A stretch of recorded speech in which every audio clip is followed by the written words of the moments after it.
Hey everyone, Good Old here. So this video is going to be about me explaining all the ways you can upgrade your unit to make it as strong as possible, and breaking down into the early game, mid game, and late game aspects of perfecting your robot. So I think this is a topic that beginners, new to the franchise even, struggle especially, due to the fact that the game, of course, is not in English globally. However, much of the menu system is translated, but it is still very difficult to navigate the systems to make sure that you are aware of all the things you can do to make your unit as strong as possible.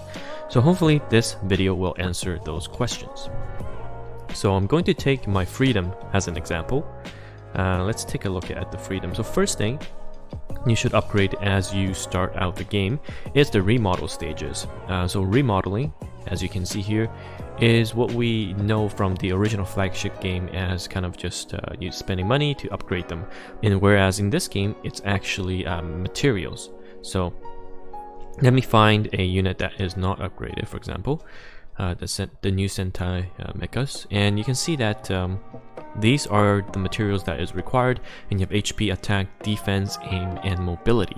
And to get those remodel items, you have to fight the remodel stages from these events. So here, this is HP, this is mobility, and those open pretty much on a daily basis, except I think during the weekends, where it's the money stages. But by farming these, and they have upwards to 10 remodel stages, by farming these you'll get those drops. I think starting at 7 it can drop the last remodel stage item already.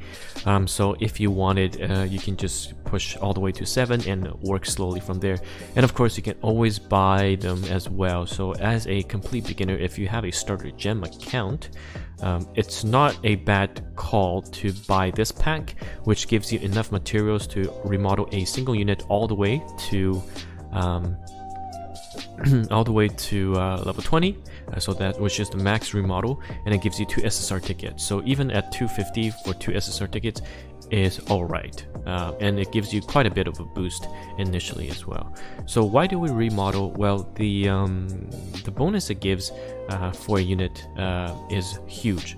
Not only does it give a big stat boost as you remodel, it also gives unit specific bonuses, for example attack here and aim here. And lastly, and most importantly, it will open sub slots. And what I mean by sub slot is if you have a unit initially, it's only going to have 2 sub slots. So you can see here my GGG is unupgraded. You only have 2 sub slots and you don't have the rest unlocked, so you need to remax remodel to unlock the other 2. If you look at my freedom, which is max remodel, you can see that I have 4 subslots. So subslots is where you equip your supports, and these supports provide a huge chunk of stats. So 3k attack is pretty big. And if you're missing, for example, 2 slots, you're missing out essentially on 6,000 or more attack, and not to mention, you know, defense, aim, mobility if you're using a tank, for example. And since we're in this page as well, you can see that for each unit you now can equip 1 ultimate or Hisatsu with 2 sub Hisatsus. What's important to note that you only get the stat benefit from your main Hisatsu. So what you want to do is make sure that you equip the strongest one. I'm not 100% sure if this is added to the total or is it just the 4 sub slots, but you definitely want to make sure this is upgraded as soon as possible. And looking at it right now, remodeling is very important because it unlocks those 2 sub slots, which gives you a huge boost. And you can attempt the remodel stages as early as possible. I think after clearing a few story stages, they're unlocked. So that is the mecha side. Next, we'll move to the pilot side. So for pilots, again, I'm going to use Kira as an example for the freedom. There are a few things here that I will talk about later, but as a beginner, initially you have books. So these are books that give you stat boosts that are relevant to, I guess, the typing. So here, the red ones are attack, blue ones are defense, orange ones are aim, and purple ones mobility. So you definitely want to max them as soon as possible, and they drop throughout stories, events, and you can actually also exchange them. So I'll show you the shop. You can exchange pilot codes which drop from pilot stages to exchange for books. So it's right here. Very important to note that you must make sure you exchange the right type of the book, because the game is not translated, so you may not know what unit is using which book. So always check in the Discord or the wiki page. It'll tell you, which book a certain pilot uses. So back to the pilot system. So two things I kind of skimmed over or didn't talk about just yet is the spirit system. So spirits are where you unlock power-ups that you can use one time or twice for your unit, and also as you level up your spirit level, you will unlock more spirit slots. So level 7, each pilot will have 3 slots each, and of course all the sub pilots or the sub supports will provide spirits as well, so you can equip them as you wish. So that is the spirit system. It's fairly important because when you fight bosses, you want to hit really hard, and spirits offer that. Or if you want to provide extra survivability or utility, you can gain them through spirits as well.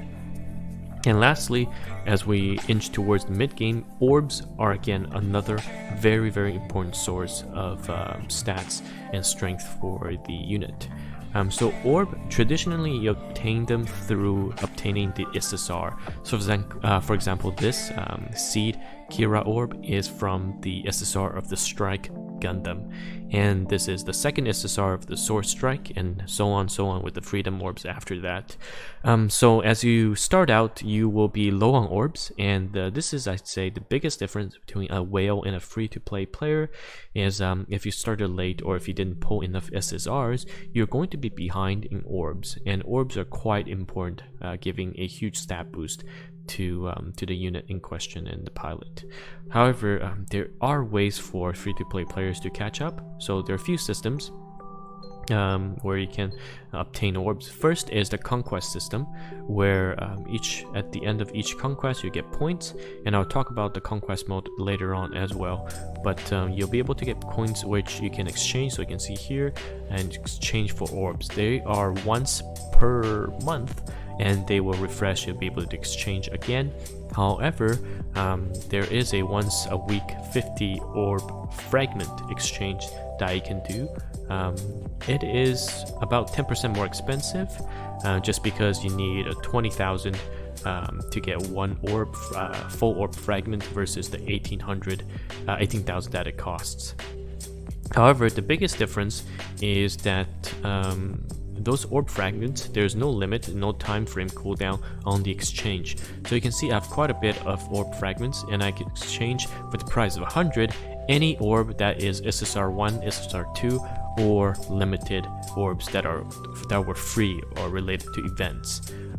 So that makes it a lot easier to invest in free-to-play units like Duel, like Ranzon, and like some of the other units I talked about in the previous video. So it's a slow process for sure, but there's a ceiling. Orb max level is 20, or also level 10 for some of the orbs, but eventually you'll be able to catch up. But it's definitely what differentiates between free-to-play players and whales. But that's just how it is, and you can still be quite ahead in terms of orb count if you get lucky as well. So that is the pilot system. And lastly, a relatively new system that has been introduced is the ability chip.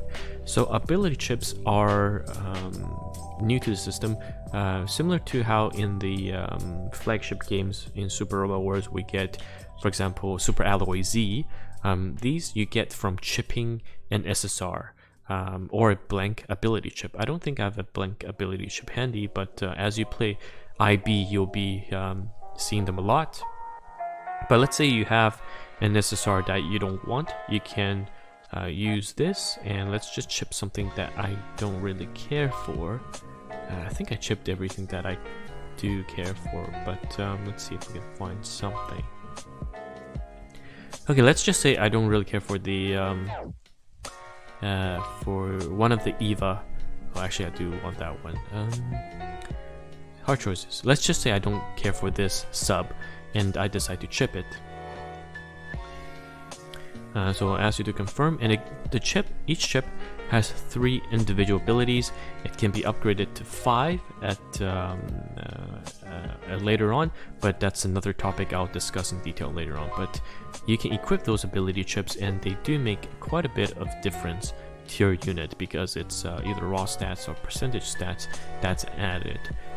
So let's take a look at what my chips have in terms of the bonus. So this is my freedom chip.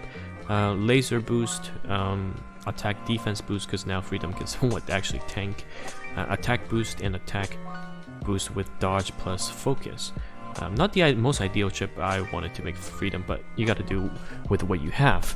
But essentially that is pretty much it. For a unit to be fully upgraded, you have your your ultimates, your Hisatsu, your subs, which you get more slots unlocked with remodeling, your pilots with the orbs, with the spirits, with the books, and then lastly the chips. And then finally, something that you probably don't need to worry about right now is the SSR Plus system.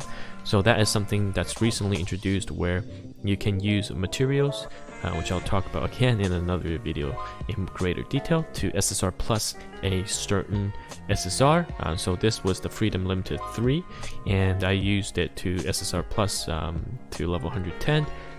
The ability that it offers is boosted, and of course it does more damage as well. However, as a beginner, save your resources until you have confirmation from kind of the veterans on the Discord on what to max in terms of SSR Plus. Otherwise, it'd just be a waste. So anyhow, that is essentially it in terms of how to make your unit as strong as possible. Hopefully this has been helpful, and catch you guys next time.